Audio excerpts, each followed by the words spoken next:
Hi, I'm Barbara Ingram with Indigo Sea Glass, and if you're into sea glass hunting, then chances are you've heard of the infamous Shippersea Bay on the Durham coast of England. Our video will take you through our quest for sea glass at Shippersea Bay, the dangers and the treasures that we found there. I made another video that includes several other beaches on the Durham coast, including Seaham, and that video shows how to get to Shippersea Bay by walking from Hawthorne Beach. But this video will focus on what it's like to scale the goat path up the cliff. And as a disclaimer, I highly discourage anyone from attempting this. It's extremely dangerous, and on most of the path, you're a clump of grass away from falling over 200 feet to the rocks below. There have been numerous landslides. I really believe that this path's days are numbered. We saw several places where the dirt had eroded from beneath some really big rocks, and they could give way at any moment. So my advice would be to walk there from Hawthorne Beach, but we wanted to document our experience to show you just how dangerous it is. Each day started with getting on all our rain gear, nylon pants, rain jacket, wool socks, hiking shoes, and of course ankle braces to make it easier to scale those rocks. We rented an Airbnb in Easington Colliery, which was the closest town to Shippersea Bay, and we were lucky enough to have bikes, so the ride in the morning was just gorgeous, and it also made it a lot faster. This is the path we took from our Airbnb through town, and we went to a road where there's a parking lot, and from there took the bike path up the hill to the pit cage, which is a giant monolith on the top of the hill. You can't miss it. Once you go around the pit cage, you go back down the hill, across the railroad tracks, and then you've got to go around this little stand of trees that's just on the other side. So you'll follow the path to the right, but then go around those trees through the field and then up to the path that goes north to Shippersea. Now, while you're going through there, you're going to be going through fields of cows and sheep, and there are gates that you'll have to close to make sure they stay in their fields.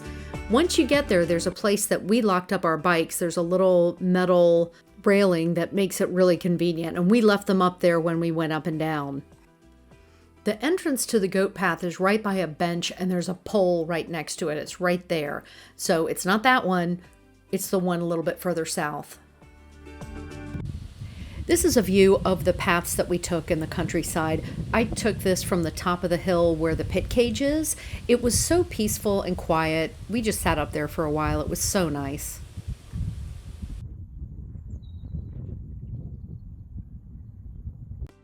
And that's the pit cage. It was used for taking the miners down to the coal mines years ago.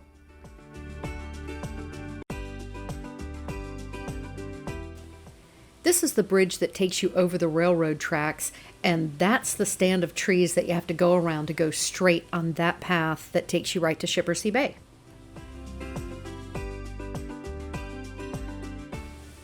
There is a way to cross the railroad tracks that has lights specifically for pedestrians, but it went to paths that headed west. So we finally got to the cliff's edge of Shippersea Bay, and we were very shocked to see a person down there, but it does give you some perspective as to how high those cliffs are. And that's the entrance to the goat path right there. That's the path we came in on, and this is the entrance to the goat path. It is full of brambly, prickly bushes. I would wear a heavy coat that protects you, and gloves, like work gloves.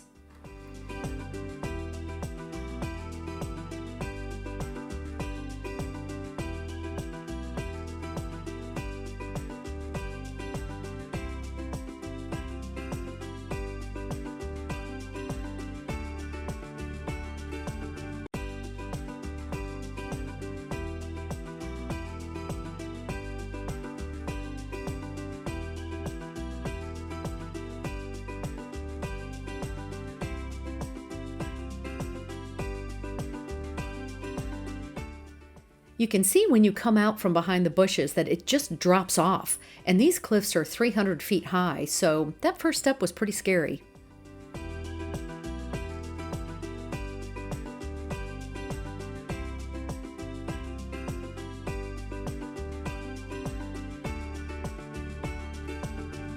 Fiona went down first because she's a little bit more stable, and sort of tested everything out, but you pretty much have to slide down these paths. They were muddy, slippery, and the clumps of grass are unstable. You don't want to put your hand in the wrong place, or you'll just fall down 300 feet onto the rocks.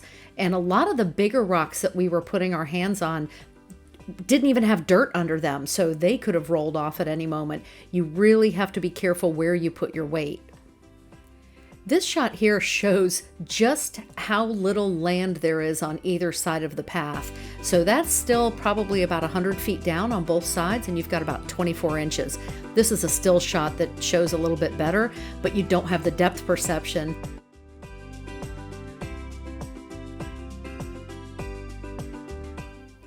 This last section was the easiest, but you're still pretty high up and you don't want to get comfortable.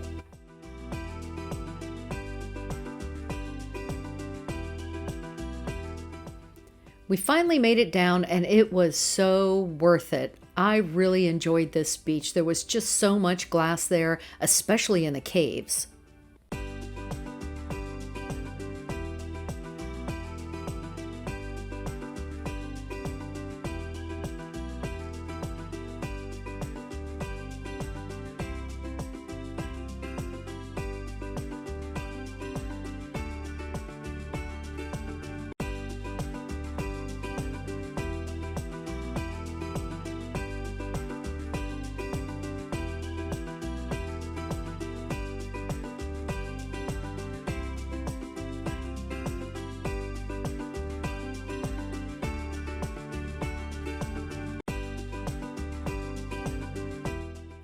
This is a view of Shippersea Bay from Hawthorne, and there was a recent landslide there, so you have to stay away from those cliffs. I found a lot of good glass in this cave. I spent a long time in there, especially marbles. Just make sure you get out before the water gets too high from the tide.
We also found a bunch of Boaty Blues, which is a kind of slag glass that gets its name from the nickname that the locals have for this area, which is Boaty Bay. And when you shine a light through it, it's usually like an ambery orange kind of color.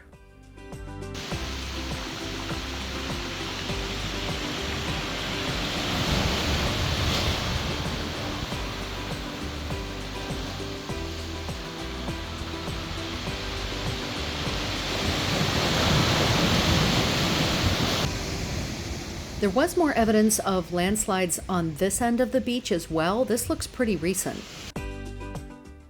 I actually found going back up a lot harder than going down, so that was a little bit of a different experience for me. Fiona actually walked up with her phone in her hand filming. I couldn't believe it. I am very afraid of heights, so once you got up to a point where there was nothing on the other side except like 6 inches of grass, that was really, really hard.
But I tell you, there was nothing like the sense of accomplishment we felt when we reached the top. So that's a wrap on finding sea glass at Shippersea Bay. Again, I highly discourage anyone from attempting that goat path. It is just not worth the risk, especially after the most recent landslides. But walking from Hawthorne is not that bad, so that's what I would do.